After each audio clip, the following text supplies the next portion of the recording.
Hello guys. Welcome. आज मैं आपकी दोस्त और आपकी होस्ट आपको कुछ बताऊंगी। जैसे कि हमने लास्ट क्लास में भी डिस्कस किया था कि हम आपके साथ लिमिटेशन एक्ट को आगे कंटिन्यू कर रहे हैं। जैसे कि अपन सबने इस चीज को एग्री किया था। तो आज वही हम अपना लिमिटेशन एक्ट कंप्लीट करते हैं, जो कि हमने डेफिनेशन क्लॉज तक, जिसके हम डेफिनेशन हमारी डी वाले तक कंप्लीट हो गई थी, डिफेंडेंट तक। आज हम इसको आगे और कंटिन्यू करते हैं। और हम लिमिटेशन के बाद फिर कोई एक अच्छा सब्जेक्ट जो आप लोग बोलोगे उसको कंटिन्यू करेंगे। तो देखिए आज हम क्या, और आप लोग को अगर कोई भी डाउट्स वगैरह हो तो आप इधर मैसेज और कमेंट करके हमें बता सकते हैं, आपको अगर कोई चीज समझना है। ठीक है, अगर किसी को कोई भी इशू होता है तो वो प्लीज हमें बताइएगा। तो मैं आज की क्लास स्टार्ट कर रही हूँ।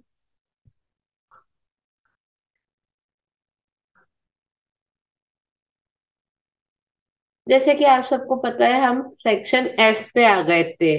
सेक्शन टू एफ हमारी बात करता है ईजमेंट। मेनली जो आपका ईजमेंट है वो ईजमेंट एक्ट में डिफाइन किया गया, बट यहाँ पे भी कुछ कंसेप्ट आता है ईजमेंट का। सेक्शन 25 से लेकर 27 तक। तो यहाँ पे हमें उसके रिलेटेड हमें ईजमेंट बताया गया कि ईजमेंट क्या है, और ईजमेंट मतलब सिर्फ यहाँ पे एक डेफिनेशन टाइप की बताई गई है, छोटी सी। तो easement include a right not arising from an contract।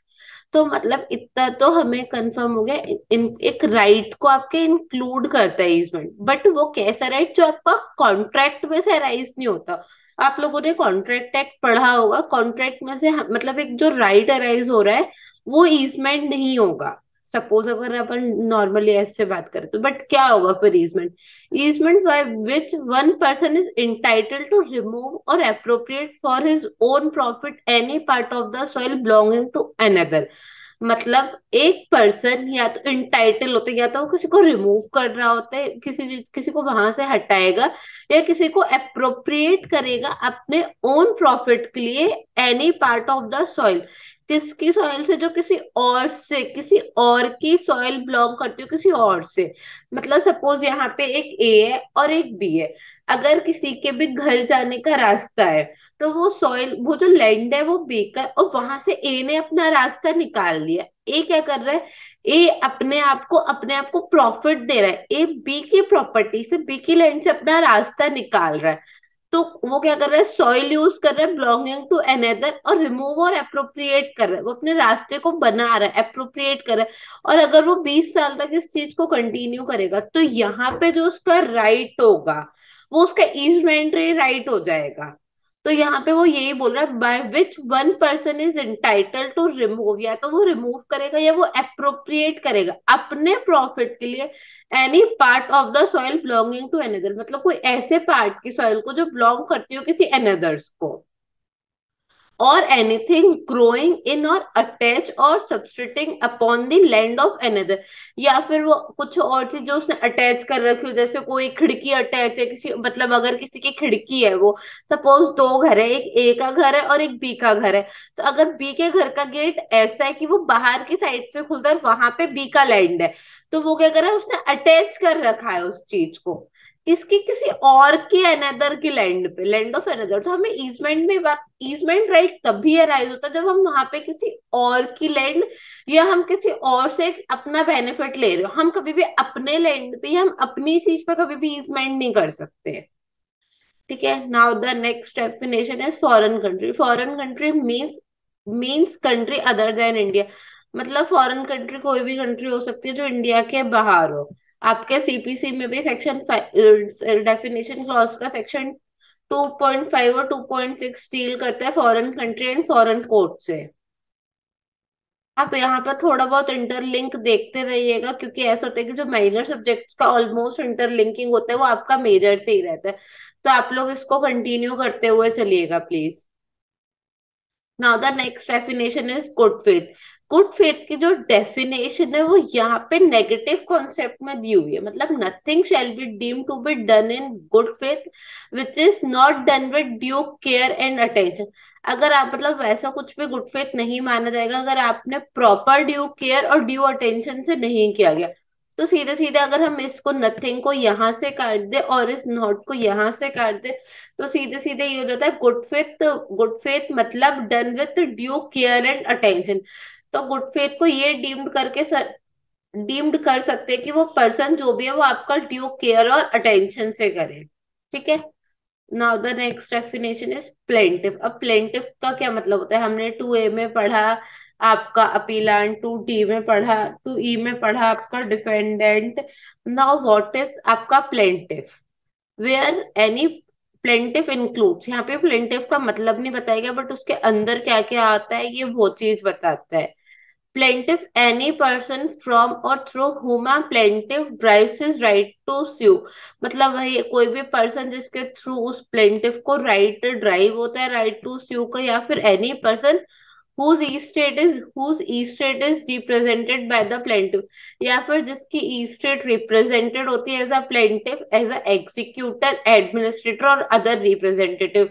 या तो वो कोई भी एग्जीक्यूटर हो सकता है, एडमिनिस्ट्रेटर हो सकता है, कोई अदर रिप्रेजेंटेटिव हो सकता है। बहुत इजी इजी डेफिनेशन से आप एक एक दो दो बार पढ़ेंगे आपको समझ आ जाएंगे। ठीक है। उसके बाद आते हैं हम नेक्स्ट क्लॉज पे, section 2J, period of limitation. ये डेफिनेशन थोड़ी सी अच्छी है और इसमें आपको कंफ्यूज किया जा सकता है कि पीरियड ऑफ लिमिटेशन क्या है and what is prescribed period. तो पीरियड ऑफ लिमिटेशन तो वो होता है जो आपके शेड्यूल में बताया गया है, किसी भी सूट का, किसी भी अपील का और किसी भी एप्लीकेशन का, जो आपके शेड्यूल में दिया गया है। तो यहाँ पे कई बार ये आपको कंफ्यूज करते हैं कि सबसे पहले आपको ये पूछ सकते हैं कि आपका पीरियड ऑफ लिमिटेशन है किसमें, तो वो आपका 2J में। तो जो आपका पीरियड ऑफ लिमिटेशन है वो तो आपका शेड्यूल खुद बताता है, जो मैंने आपको बताया था कि शेड्यूल 1 दिया गया जिसमें 137 आर्टिकल्स है। तो उसमें आपके जो आर्टिकल्स है वो 3 पार्ट्स में डिवाइड किए गए। वो जब हम आएंगे तो मैं आपको बता दूंगी कि 1 से लेके 113 तक जो आपके आर्टिकल्स है वो सूट से रिलेटेड डील किए गए। देन आपका अपील आता है, 1114 से लेके 1117 तक आपका अपील डील करता है। और फिर आपका लास्ट एप्लीकेशन का आता है 1118 से लेके 137 तक। तो उसमें सबका पर्टिकुलर लिमिटेशन बताया गया है। बट प्रिस्क्राइब्ड पीरियड क्या होता है, प्रिस्क्राइब्ड पीरियड वो होता है means the period of limitation computed in accordance with the provision of this act। हम जो प्रिस्क्राइब्ड पीरियड होता है उसको हम कंप्यूट करते हैं अपने पीरियड ऑफ लिमिटेशन में से, अपने प्रोविजंस के हिसाब से, क्योंकि जब हमारे पास इतने सारे प्रोविजंस दिए गए तो हम अपना जो हमारा प्रिस्क्राइब्ड पीरियड है उसको हम कंप्यूट करेंगे। कंप्यूट कैसे करेंगे कि जो हमारे, अगर सपोज किसी की डिले हो रही है, किसी के पास सेक्शन, हमें जैसे किसी का हमें कॉन्ट्रैक्ट है, कॉन्ट्रैक्ट का दिया हुआ है आपको 3 साल, बट आपके पास कोई सफिशिएंट कॉज आ जाता है सेक्शन 5 के अंदर, तो वो आप अगर उसको 5 साल भी हो सकता है तो आपको कंप्यूट करना पड़ता है अपने हर पीरियड ऑफ लिमिटेशन को। तो जब कंप्यूट करके जो आपका पीरियड आता है वो हो जाता है आपका prescribed period. Now the next definition is promissory note. वैसे तो आप प्रोमिसरी नोट को आप एक बार एनआईए से पढ़िएगा, उसमें बहुत अच्छे मतलब सेम डेफिनेशन है, बट वहां पे आपको ज्यादा यूजेबल होती है, तो आपको वहां से पढ़नी चाहिए। मीन्स एन इंस्ट्रूमेंट, मतलब यहाँ पे ये आपका मीन्स बता रहा है, आपका उसका मतलब बता रहा है, ये आपको इंक्लूड नहीं कर रहा है, ये आपका means an instrument whereby the maker engage absolutely to pay a specific sum of money to another। मतलब एक इंस्ट्रूमेंट होता है, इंस्ट्रूमेंट हम लॉ की लैंग्वेज में बोले तो कोई भी एक रिटर्न डॉक्यूमेंट जहां पे एक मेकर एंगेज करता है एब्सोल्युटली पे कर देंगे कि मैं तुम्हें एक स्पेसिफिक सम ऑफ मनी पे करूंगा किसी और पर्सन को within a time to another at a time therein limited. या तो जो आपका टाइम है विद इन अ टाइम, जो आपका टाइम फिक्स किया गया होगा उसमें, या फिर ऑन डिमांड, या अगर आप मांगोगे तो आपकी डिमांड पे, और एट सेट साइट पे। ठीक है। तो यहाँ पे, सॉरी आई डोंट नो एकदम से अचानक से क्या हो गया। तो प्रोमिसरी नोट का मतलब होता है कोई भी एक ऐसा इंस्ट्रूमेंट जहां पे मेकर एंगेज करता है कि मैं आपको एब्सोल्युटली एक स्पेसिफिक मनी आपको दूंगा, या तो एक जो लिमिटेड टाइम होगा उसके अंदर, या फिर जब आप मांगोगे, और ऑन डिमांड, या फिर और एट साइड। तो यहाँ पे सिंपली हम एक एग्जांपल ले सकते हैं, जैसे ए ने बी को एक रिटर्न डॉक्यूमेंट दिया, उसमें लिखा उसने स्पेसिफिकली कि मैं आपको 10,000 रुपए दूंगा इतने विद इन 3 मंथ्स। तो वहां पे जहाँ पे अगर वो एक पेपर पे लिख के देता है उसको ये सारी चीजें, तो वो एक प्रोमिसरी नोट हो जाता है, वो एब्सोल्युटली अपने आप को बाउंड कर रहा है कि हाँ मैं आपको इतने पैसे दूंगा। ठीक है, अब आते हैं 2L। 2L का मतलब होता है सूट। सूट में भी यहाँ पे बताइए, suit does not include an appeal. जो हम अपील पढ़ रहे हैं वो नहीं आती है, और ना ही इसमें एप्लीकेशन आती है। सूट के अंदर आपकी ना तो अपील होगा ना एप्लीकेशन होगा। ठीक है। टॉर्ट्स। टॉर्ट्स का मतलब क्या होता है? टॉर्ट्स में यहाँ पे याद रखिएगा एक प्रिंसिपल का यूज किया गया है, प्रिंसिपल ऑफ एक्सक्लूजन। इसका मतलब होता है torts means a civil wrong which is not exclusively. मतलब एक सिविल रॉन्ग है विच इज नॉट, ना तो वो आपका ब्रीच ऑफ कॉन्ट्रैक्ट ना ही वो आपका ब्रीच ऑफ ट्रस्ट है। तो यहाँ पे विच इज नॉट एक्सक्लूसिव, तो यहाँ पे वो चीजों को एक्सक्लूड कर रहा है। तो इसलिए यहाँ पे जो होता है आपका क्या कहते हैं, प्रिंसिपल ऑफ एक्सक्लूजन अप्लाई किया जाता है। कई बार पूछ लेते हैं कि आपका जो प्रिंसिपल ऑफ एक्सक्लूजन है वो कौन से डेफिनेशन में या कौन से उसमें यूज किया गया, जैसे ऑप्शंस दे देंगे सूट में और आपका टॉर्च हो गया, प्लेंटिफ हो गया। तो आपको याद रखने की, जो आपका टॉर्च में यूज किया जाता है प्रिंसिपल ऑफ एक्सक्लूजन। ठीक है, अब आपकी लास्ट डेफिनेशन है टू एंड ट्रस्टी। ट्रस्टी का मतलब होता है डस नॉट इंक्लूड अ बेनामीदार। बेनामीदार आपका डिफाइन किया गया बेनामीदार एक्ट से, तो आप वहां से पढ़ लीजिएगा। Comma a mortgagee remaining in possession after the mortgage has been satisfied। ना तो कोई मोर्टेगेजी अगर वो पोजेशन में है तो वो भी आपकी ट्रस्टी नहीं मानी जाएगी। यहाँ पे भी देखिए ये डेफिनेशन भी आपकी आपकी नेगेटिव कॉन्सेप्ट बता रही है, वो आपकी ये नहीं बता रही कि कौन कौन ट्रस्टी हो सकते हैं, वो ये बता रही है कौन कौन ट्रस्टी नहीं होगा। सबसे पहले तो आपका जो बेनामीदार है वो ट्रस्टी नहीं होगा, या फिर कोई भी ऐसा मोर्टेगेजी जो पोजेशन में है, जो कि आपकी पोजेशन में after the mortgage has been satisfied, बल्कि आपका जो मॉर्टिगेज था वो सेटिस्फाइड हो चुका है, उसके बाद भी वो पोजेशन में रह रहा है, तो वो आपका ट्रस्टी नहीं माना जाएगा। और अब पर्सन इन रॉन्गफुल पोजेशन, या फिर वो आपके गलत तरीके से पोजेशन में आ गया, तो भी वो आपका, उसके पास टाइटल नहीं है, तो भी वो आपका ट्रस्टी नहीं माना जाएगा। तो मतलब आपका ट्रस्टी आपको खुद अपॉइंट करना पड़ता है, और जिसके पास टाइटल होना चाहिए या फिर जिसके पास राइटफुल पोजेशन होनी चाहिए। अगर उसके पास रॉन्गफुल पोजेशन है तो वो आप का ट्रस्टी नहीं होगा। तो क्या क्या इसमें आपका ट्रस्टी को एक्सक्लूड, मतलब क्या क्या इंक्लूड नहीं करते? सबसे पहले तो एक बेनामीदार आपका कभी भी ट्रस्टी में नहीं आता, या फिर कोई मॉर्टिगेज ही है, आपका मॉर्टिगेज सेटिस्फाइड हो चुका है उसके बाद भी वो आपके पोजेशन में रह रहा है, तो वो भी आपका ट्रस्टी नहीं होगा। या फिर कोई ऐसा पर्सन जो रॉन्गफुली उस पोजेशन में रह रहा है, उसके पास टाइटल ना, तो वो भी आपका ट्रस्टी नहीं होगा। तो ये यहाँ पे आपकी पूरी डेफिनेशन क्लॉज कंप्लीट हो गया। मैं आपको एक बार शॉर्ट में सारे डेफिनेशंस बता देती हूँ। आपको आपको ना इससे एक याद करने का ट्रिक ट्रिक तो अभी, हाँ चल मैं आपको ट्रिक बता देती हूँ। देखो सेक्शन 2A बात करते हैं अपीलेंट। तो आप जैसे आपने बचपन में एबीसीडी पढ़ी होगी ना, A for apple, B for boy. अब यहाँ पे आके आप उस एबीसीडी को चेंज कर दो, A for appellant, B for application, क्योंकि यहाँ पे बी से है नहीं, और जो बी वाला वर्ड है आपका वो आपका सी में चला जाएगा। तो B for application, C for bill of exchange, D for bond. मतलब एक अपीलेंट ने एक एप्लीकेशन दी और साथ में बिल ऑफ एक्सचेंज दिया, एक बॉन्ड दिया, किसको? एक डिफेंडेंट को। तो आपको ऐसे लाइन सेट करना, एक अपीलेंट ने एक एप्लीकेशन दी, एक बिल ऑफ एक्सचेंज दिया, एक बॉन्ड दिया, किसको? एक डिफेंडेंट को। किस चीज के लिए? ईजमेंट के लिए, फॉरेन कंट्री के लिए, या फिर गुड फेथ के लिए? गुड फेथ के लिए किसको दिया? प्लेंटिफ को दिया। ठीक है, उसके बाद प्लेंटिफ को देने के बाद आपका क्या हुआ? अब लिमिटेशन आ गया, तो पीरियड ऑफ लिमिटेशन। फिर प्रोमिसरी नोट, किया उसने प्रॉमिस करा, अब सूट क्या होगा? उसके बाद टॉर्च, और उसके बाद ट्रस्टी। तो कितना इजी था। एक अपीलेंट ने एक application the, bill of exchange की, बॉन्ड की, किसको? डिफेंडेंट को, किसी भी फॉरेन, सॉरी डिफेंडेंट को किसी भी ईजमेंट के लिए, या फिर फॉरेन कंट्री में गुड फेथ के लिए प्लेंटिफ को। प्लेंटिफ ने क्या किया? पीरियड ऑफ लिमिटेशन बताया, पीरियड ऑफ लिमिटेशन के बाद आपका प्रोमिसरी नोट आया।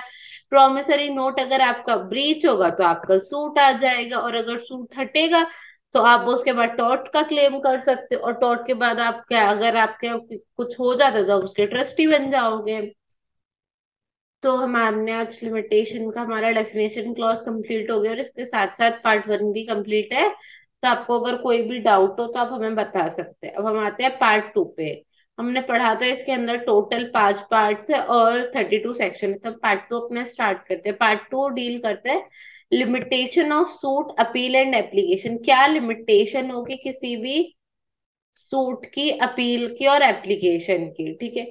तो सेक्शन 3 तो सबसे पहले बार की बात करते हैं कि बार क्या होगा, बार कैसे लगा जाएगा लिमिटेशन के ऊपर, ठीक है। तो आता है subject to the provision content in section 4 से 24 इंक्लूसिव।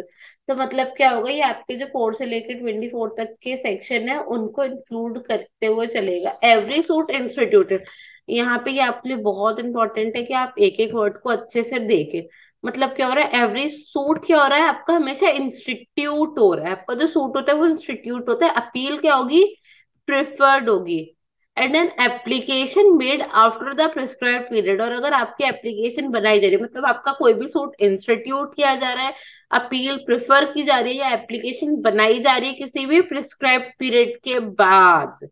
तो जैसे कि हमने पढ़ा था प्रिस्क्राइब पीरियड कौन से सेक्शन में दिया हुआ है, तो जो हमारा प्रिस्क्राइब पीरियड है वो बताया गया है 2L में। प्रिस्क्राइब पीरियड कैसे होता है, जब हम कंप्यूट करते हैं अपने पीरियड ऑफ लिमिटेशन को। तो आफ्टर द, आपने कंप्यूटेशन के बाद भी नहीं करा तो वो आपका क्या हो जाएगा, डिसमिस। आप कोई भी सूट इंस्टीट्यूट कर रहे हो, अपील प्रिफर्ड कर रहे हो, या फिर एप्लीकेशन बना रहे हो made after the prescribe period, आपका हमने पीरियड ऑफ लिमिटेशन में नहीं लिया, हमने आपका प्रिस्क्राइब पीरियड करने के बाद आप बना रहे हो, तो वो आपकी डिसमिस हो जाती है। Also evidence has not been set, also limitation has not been set up as a defence. आप यहाँ पर लिमिटेशन को एज अ डिफेंस लेके नहीं चल सकते हो, ठीक है। अब इस सूट के लिए मतलब आप सबसे पहले अपना कोई भी सूट इंस्टीट्यूट कर रहे हो, अपील प्रिफर कर रहे हो और एप्लीकेशन मेड कर रहे हो, after the prescribed period shall be dismiss. यहाँ पे ये बहुत इंपॉर्टेंट है, बहुत ज्यादा एमसीक्यूज इससे बनते हैं, तो आपको बहुत अच्छे से इस चीज को पढ़ना चाहिए। For the purpose of this act, इस एक्ट के लिए कब माना जाएगा कि सूट इंस्टीट्यूट किया गया, अगर कोई भी ऑर्डिनरी केस है तो जब आपका प्लेंट प्रेजेंट हुआ है प्रॉपर ऑफिसर को, ठीक है। अगर कोई भी केस पॉपर का है तो जिस दिन आपने application to leave as a pauper, जिस दिन आपने अपनी एप्लीकेशन लगाई, हम सेक्शन 13 में पढ़ेंगे आगे। और in the case of a claim against a company, और अगर यहाँ पे कोई आपका कंपनी का केस, कंपनी के अगेंस्ट केस है, तो which is being bound up by the court when the claimant first send this claim to the official liquidator. अगर आपका वही कोई कंपनी बंद हो रही है उसका केस है, तो कब, जब आप अपने ऑफिशियल लिक्विडेटर को भेज देंगे, तो आप कब मानते हैं इसके अकॉर्डिंग कि आपका सूट इंस्टीट्यूट हो रहा है। कभी भी अगर ऑर्डिनरी केस है तो आप प्रॉपर ऑफिसर को दे, पॉपर का केस है तो आपकी application to leave to as a pauper बन गई हो या ऑफिसर के पास चली गई हो, मतलब वो एप्लीकेशन डिसाइड ना हुई हो, ठीक है। और अगर कोई भी आपका कंपनी का केस है तो जिस दिन वो कंपनी वाउंड अप के बाद अपना जो क्लेमेंट है, आप फर्स्ट अपने ऑफिशियल लिक्विडेटर को भेजते हैं, ठीक है। उसके बाद आता है आपका clause B, any claim by way of set off or counter claim shall be treated as a separate suit and shall be deemed to be have institute। मतलब आपने जैसे ऑर्डर 8 और रूल 6 में पढ़ा होगा कि आपका सेट ऑफ और काउंटर क्लेम होता है, तो उसको हम एक सेपरेट सूट लेके चलते हैं। ये भी बहुत इंपॉर्टेंट है, यहाँ पे ना ऐसे बहुत बेसिक बेसिक से आपके एमसीक्यूज बन जाते हैं। Shall be treated as a separate suit and shall be deem to have been institute. अब कब माना जाएगा कि वो कब इंस्टीट्यूट हुआ है, in case of a set off, अगर कोई भी आपका सेट ऑफ है तो on the date as the suit in which the set off is pleaded, तो उस दिन पे जिस दिन आपका सूट इंस्टीट्यूट किया गया है, तो आपकी सेट ऑफ की डेट कौन सी मानी जाती है, सेम एज आपकी date of the suit. But वहीं पे यहाँ पे काउंटर क्लेम का हो जाता है on the date on which the counter claim is made. तो यहाँ पे आपको इसमें से 3 बातें याद रखनी है। सबसे पहले जो आपका सेट ऑफ और काउंटर क्लेम होता है उसे एक हम सेपरेट सूट की तरह हमेशा ट्रीट करते हैं, और सेट ऑफ की डेट वो डेट रहती है जिस दिन आपके सूट की डेट की गई है, बट वहीं पे आपके काउंटर क्लेम की वो डेट होती है जिस दिन आपका काउंटर क्लेम की डेट है। तो मतलब यहाँ पे कई बार आपको कंफ्यूज कर सकते हैं कि आपके सेट ऑफ की डेट भी आपके सेट ऑफ वाली डेट है, नहीं। आपके सेट ऑफ की डेट वो मानी जाएगी जो आपके सूट वाली डेट है, और आपके काउंटर क्लेम की डेट वो मानी जाएगी जो आपके काउंटर क्लेम की डेट है। फॉर एग्जाम्पल, जैसे कि आपने अपना सूट इंस्टीट्यूट किया 1 फरवरी 2022 को, वहीं पे आपने अपना जो सेट ऑफ दिया वो दिया आपने 15 मार्च 2022 को, बट आपकी जो सेट ऑफ की डेट है वो तो आपकी सूट की डेट मानी जा रही है, तो वो आपकी मानी जाएगी 1 फरवरी 2022। वहीं पे आपका जब सेट ऑफ चला गया आपका 15 मार्च को, आपने 1 अप्रैल को अपना काउंटर क्लेम दिया, तो आपकी जो काउंटर क्लेम की डेट होगी 1 अप्रैल वही मान जाएगी। अब यहाँ पे वो ऐसे आपसे पूछ सकते हैं कि आपके सेट ऑफ की डेट कौन सी होगी, 1 फरवरी 2022, 15 मार्च और 1 अप्रैल, तो वो आपकी मानी जाएगी 1 फरवरी 2022। ठीक है, उसके बाद आते हैं हम क्लॉज सी पे। An application by notice of motion in a high court is made when the application is presented to the proper officer of that court। मतलब अगर आपने कोई भी नोटिस की एप्लीकेशन बनाई है हाई कोर्ट में, तो वो जब उस प्रॉपर ऑफिसर के पास चली जाएगी तब वो मानी जाएगी। ठीक है, अब आता है हमारा सेक्शन 4। सेक्शन 4 एक बहुत छोटी सी बात करता है, expiry of prescribed period when court is close. अब आपका क्या प्रिस्क्राइब्ड पीरियड होगा, कितना होगा जिस दिन आपका कोर्ट बंद है, तो where the prescribed period for any suit appeal और application expire on a day. मतलब अब आपका क्या हो रहा है, आपका तो कोर्ट बंद है और उसी दिन आपका लास्ट डे है लिमिटेशन का, तो क्या माना जाएगा, द सूट अपील और एप्लीकेशन में बी इंस्टीट्यूटेड प्रिफर और made on the day when the court reopens. तो आप जाके उस दिन फाइल कर सकते हो जिस दिन आपका कोर्ट रीओपन हो रहा है। सपोज आज आज कोई फेस्टिवल, आज आपकी लास्ट डेट है, या ड्यू टू सम रीजन आज आपका कोर्ट वेकेशंस लगे हुए हैं, सपोज ऐसे वेकेशन ही चल वेकेशन है वैसे भी हाई कोर्ट के। तो सपोज अगर वेकेशंस लगे हुए हैं अभी, और अगर आपका को केस फाइल कर दे, तो आप जब कोर्ट वापस हो, मतलब वापस रीओपन हो जाएंगे, अब तो कोर्ट 2023 में ही ओपन होंगे, तो जब आपके कोर्ट रीओपन हो जाएंगे आप तब उसको फाइल कर सकते हो। तो यहाँ पे क्या होगा, जो इतना कोर्ट की एक्सपायरी है वो आपके पास एक सफिशियंट है, और तो यहाँ पे आपका लिमिटेशन एक्सक्लूड नहीं होगा। ये आपके जो लिमिटेशन है उसको थोड़ा सा एक्सटेंड करते हैं, कि जरूरत नहीं कि आज आपकी आज लास्ट डेट है, बट आप उसे तब भी फाइल कर सकते हो जिस दिन कोर्ट रीओपन हो रहा है। ठीक है, A court shall be, इसका explanation बोलते हैं, a court shall be deemed to be a closed on any day within the meaning of this section if during any part of its normal working hour it's renamed closed। मतलब suppose क्या है, आपका court सिर्फ 1 घंटे के लिए बंद है, आपका कोर्ट रेगुलर बंद नहीं है, उस दिन कुछ काम हो गया तो आपका कोर्ट दोपहर में 12 से 1 बंद कर दिया। देन आपका ये बोला कि जो आपकी सारी रेगुलर प्रोसीडिंग्स है वो आपकी आफ्टर लंच स्टार्ट हो जाएंगे 2:30 के बाद। बट सपोज, तो आपका ये माना जाता है कि वो कोर्ट पूरे दिन के लिए बंद है। ठीक है, अगर वो थोड़ी देर के लिए भी बंद होता है तो वो पूरे दिन के लिए बंद माना जाता है। इस सेक्शन में आपकी दो मैक्सिम्स आती है, आप उन मैक्सिम्स को लिख लीजिए जो कि बहुत ही इंपॉर्टेंट होती हैं। लेक्स नॉन कॉगिटा एड इम्पॉसिबिलिटिया, मतलब law does not compel a man to do that which can not be possible perform. Law उस चीज के लिए कभी किसी मैन को मतलब वो नहीं करेगा, कंपेल नहीं करेगा जो कि वो मैन खुद कर ही नहीं सकता। अब कोर्ट बंद है, कोर्ट की छुट्टी है, वो बेचारा आदमी क्या करे, वो तो अपने लास्ट डेट पे गया ना, उसकी तो उसको उसको तो नहीं पता ना कि वेकेशंस है, क्योंकि जो नॉर्मली जर्नली देखा जाए तो वेकेशंस जितने कोर्ट में और इसमें फील्ड में रहते हैं जुडिशरी में, उतने किसी अदर फील्ड में नहीं रहते हैं। तो अब उसे क्या पता, वो तो चला गया। तो इस पर कोर्ट क्या कर सकता है, तो कोर्ट ऐसे पर्सन को कभी भी कंपेल नहीं करेगा कि नहीं नहीं भाई अब तो तुम जाओ, तुम क्या अपना केस फाइल करो। नहीं, कोर्ट ऐसा कुछ नहीं बोलेगा, ठीक है तुम नहीं कर सकते अपने ड्यूटीज को परफॉर्म जस्ट बिकॉज कोर्ट बंद है, तो तुम उसके बाद कर दो। ठीक है, उसके बाद है सेकंड मैक्सिम है, एक्टस क्यूरिया हेमिनम ग्रेविट, मतलब an act of a court shall not prejudice any other person.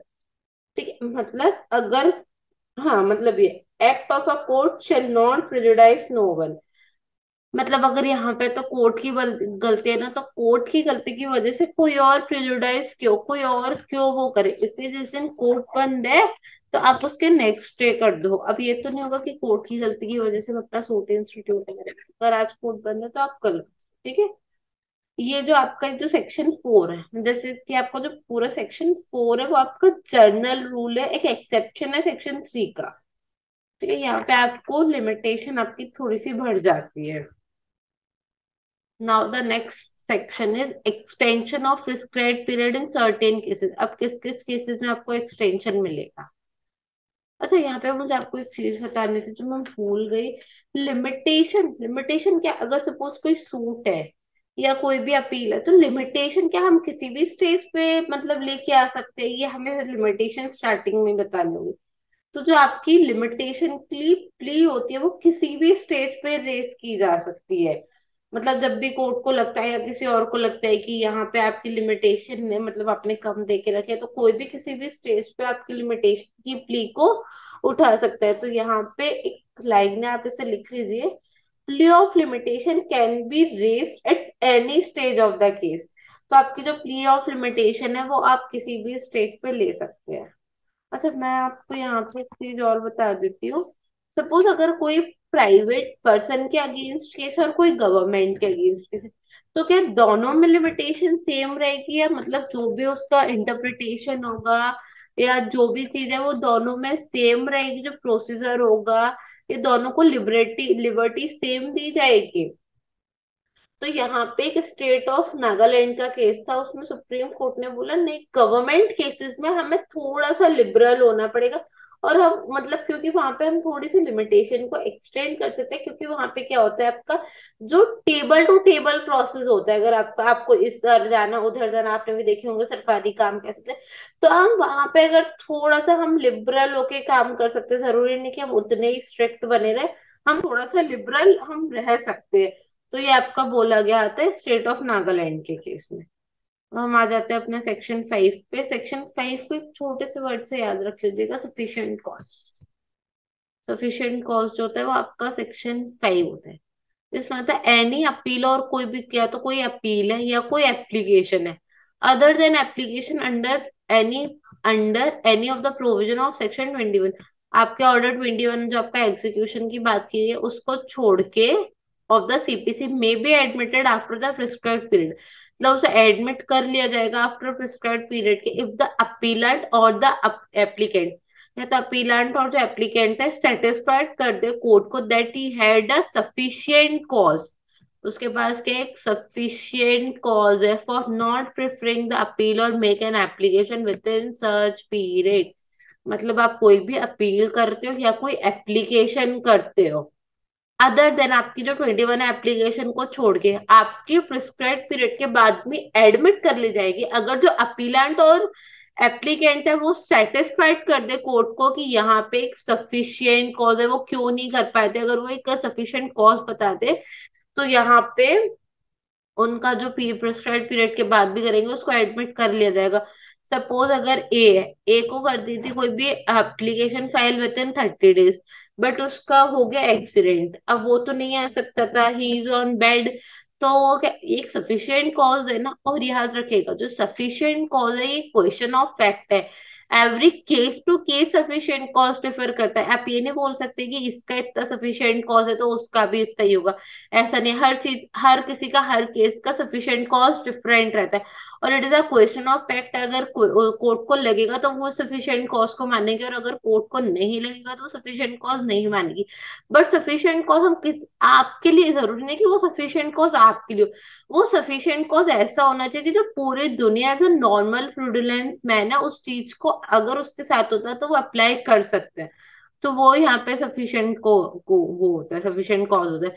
तो यहाँ पे एक चीज और याद रखिएगा, यहाँ पे हमेशा सेक्शन 5 में कोर्ट का डिस्क्रिमिनेशन होता है, अगर कोर्ट को ऐसा लगता है कि सफिशिएंट कॉज नहीं है तो कोर्ट नहीं मानेगी। तो यहाँ पे मेयर डिस्क्रिमिनेशन है, और यहाँ पे रूल ऑफ डबल डिस्क्रिमिनेशन के नाम से भी ये सेक्शन जाना जाता है।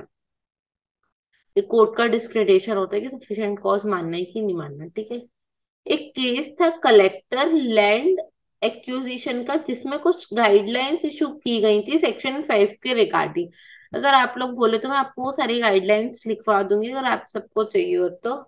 उसके बाद आता है आपका रामलाल वर्सेस रीवा कोलफील्ड का केस। इसमें ये बोला था कोर्ट ने, और जनरली कोर्ट ये बोलता है कि आपका जब तक लिमिटेशन है, सपोज आपकी किसी चीज की लिमिटेशन 30 डेज की, तो कोर्ट आपसे ये नहीं पूछेगा कि तुम उस 30 दिन में क्यों नहीं है। बट आप अगर अपने लिमिटेशन के बाद नहीं, आप अपने पीरियड ऑफ लिमिटेशन के बाद नहीं है, तो कोर्ट आपसे पूछेगा कि आप अपने आफ्टर 30 डेज आप क्यों नहीं आए। तो उसमें रामलाल वाले में यही बोला गया था कि court can not ask why are you not come till 30 days, but court can ask why are you not come after 30 days. तो कोर्ट के पास जो पावर है कि वो आपसे आफ्टर 30 डेज का पूछ सकता है, नॉट बिफोर 30 डेज का। तो ये आपका रामलाल रीवा वाले केस में बोला गया था। और जो यहाँ पे एक है, जो भी आपका इवेंट और सरकमस्टेंसेस होता है डिले का, वो आपके में arise before the expiry of limitation से पहले होना चाहिए, ठीक है। तो आई थिंक आज के लिए बहुत हो गया, हम सेक्शन 5 तक ही रखते हैं। ठीक है, अगर आप लोग का कोई भी डाउट हो तो आप बता सकते हैं। Thank you so much.